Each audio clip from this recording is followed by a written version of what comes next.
My name is Hector Giron. I'm the principal at Gadsden High School, and this is my third year at Gadsden High School. My background in terms of what I do in education, this is my 34th year in education.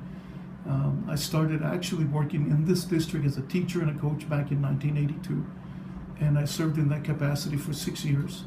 And then I served on this campus as an assistant principal for 7 years. And that was a tremendous education for me just because of the proximity to the principal's office. He turned a lot of things over to me that the other APs did not get to manage, and consequently, I had a very accelerated education about dealing with major issues on a campus, high school campus. From here, I went to work in Texas, and I went to work as an assistant principal at an elementary. And I spent a year and a half as assistant principal, and then I spent 10 and a half years as principal of an elementary school in Canutillo, Texas. A very, very exciting time of my life. I loved it, dealing with pre-K children all the way through sixth graders and seeing their growth and development and all the changes that accrued to that. It was just absolutely phenomenal. One of the I like both ends of the spectrum, but that was really a special time in my life to be able to work at elementary. From there, I went to serve almost 4.5 years as director for bilingual ESL and foreign language instruction for the Isleta Independent School District. We provided services for 12,000 ELL students and about 9,000 second language learners who were learning a foreign language. And so my department provided funding and PD and all kinds of services for approximately 21,000 students of the district and the teachers that went with that. After that, I actually retired for a year and 7 months because my mother had some significant health issues, and I was really struggling to keep up with work and her health needs. And so because of that, I retired in Texas. After that time went by, my mother recovered sufficiently for her to be able to not require that intensive a support system. And so I applied for a job with the Gadsden district and served 1 year as a college career readiness and dual credit coordinator for 3 high schools. Also, a lot of learning took place for me that year, and that really served me well when the opportunity came up to apply for Gadsden High School. It really served me well having spent that time in that role, because it really gave me a picture of where the schools were at. And it gave me a picture of the school that when I applied for the school, I came in with some very specific ideas that I thought would be very beneficial based on my experience. I drew heavily on that, and also drew heavily on all the readings that I've done for my master's and my doctoral work. And so I came in prepared to lead the campus in a very specific manner, in a very specific direction. Initially, when I came in, the campus was really fragmented. Teachers in silos, a lot of animosity to our administration, not very much collaboration going on with teachers, or just in general, there was not a lot of collaboration going on. Lots of union activity. The union were very supportive of the teachers and very adversarial with administration. So what I very, very quickly did is I realized that if I was going to succeed that first year, my first thing had to be focused on building relationships with teachers and beginning to reestablish structures that were transparent and that allowed teachers to participate in the governance and the guidance and the leadership of the campus.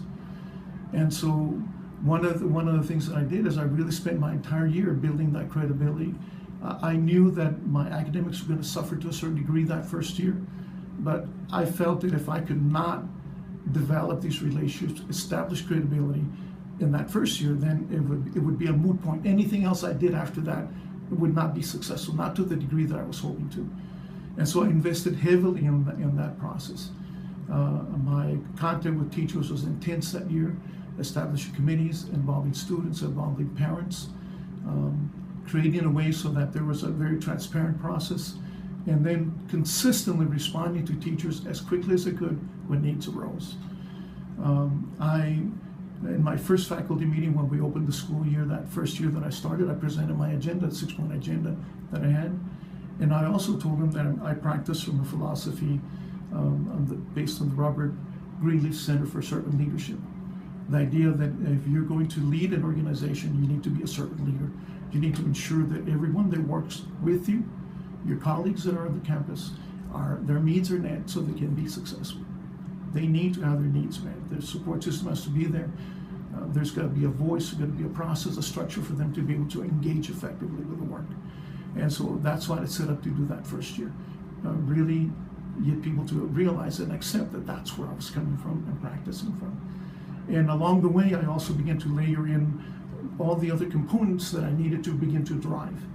For example, the very first piece of the agenda is really ramping up the quality of instruction, the rigor of the instruction that we're providing for students, and having students' expectations that they're going to meet this rigorous academic standards, but then at the same time building all the support systems that would provide for them. Second agenda item was really implementing a pedagogy of andragogy, the adult learning styles. The idea that these are young adults transitioning to full adulthood, and that we need to build structures that support that kind of development. I feel that childhood in the United States is overextended, and we do not create the systems that will allow students to develop that kind of skill set as they're going through high school.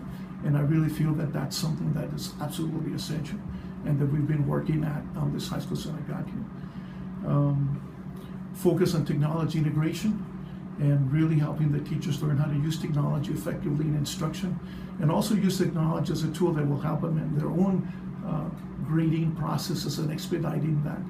Particularly, technology can be a time-saving device if teachers use it effectively and know how to use these tools that are available for them. I worked very hard to bring in additional technology on the campus. Currently, I have 11 labs that are available for 30 computers apiece that are available for out-of-classroom instruction. We're also beginning to, we also have another, I think at least have 6 more labs that are labs on wheels with 15 to 30 machines each that we are now able to check out to departments for their use in project-based learning in the classroom using the technology in there. We're not a campus that has sufficient money to go to a one-on-one project, so we're looking for ways that we can make technology as accessible as possible for the teachers to use with students. One thing that I'm very, very excited about this year is that I have a lead technology teacher this year. I've been working on it for the previous 2 years. And so I have a full-time teacher dedicated to supporting teachers on technology utilization in the classroom, helping them how to do it, how to develop projects, how to get the kids involved with that. That is a full-time job, 182 days of the year, 7.5 hours a day. So that is so powerful. And we're the only school in the district of all the elementary, middle schools, and high schools that have this individual in place. But it's something that we pursued very, very actively to get it into place. The other pieces of the agenda have to do with parental involvement. We have monthly meetings, coffee with the principal. I'm establishing a parent center this year, and where we will be able to schedule meetings for parents to come in and presenters to come in to share all kinds of information with parents, offer classes there. It will be available, a dedicated space specifically for parental use, for the use of organizations coming and sharing information with parents of all types of information. A very, very strong focus on external partnerships. Some examples of something like this is our work with Anthony Youth Farm, which is an organization outside that has established a nonprofit group of people that have worked to develop a farm and teach young adults how to work in that industry and how to grow. There's a very strong farm-to-table movement that they support.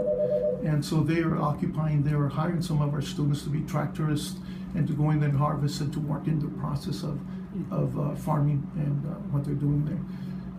We're working with NMSU for something called the Service Learning for Educational Distinction, where they have students that are going into education that want to do service learning hours. And so they're assigned to come to our campus to do tutoring, offer support systems, etc. So that's the nature of some of the external relationships we're developing. And the final thing is the same way that we are offering tremendous support for students to succeed, we want to do the same thing with teachers. And so we want to be able to provide an extensive professional development process for teachers that meets their needs. We don't want to provide tools just in case. We want to provide tools just in time. We want them to have a toolbox with the appropriate tools to teach the curriculum that they need when they need them. And so one of the things that we're driving out this year that is really essential is that we're promoting professional learning communities very heavily.